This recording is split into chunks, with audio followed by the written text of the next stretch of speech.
Right, Honda CB1100R Super Blackbird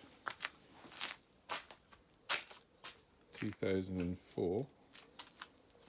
In its day, I believe it was the fastest production bike.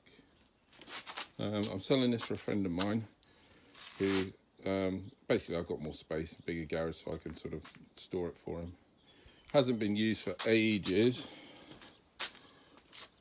apart from sort of 1 or 2 trips per year, largely to the MOT centre. Dry stored. I think it's 14,000 original miles. I will just clock that up.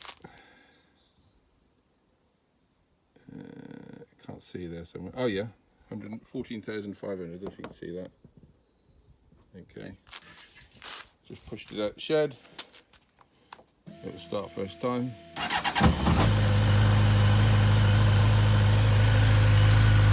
There we go.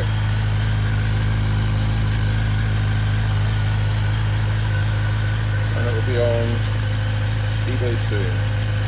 Thank you for looking.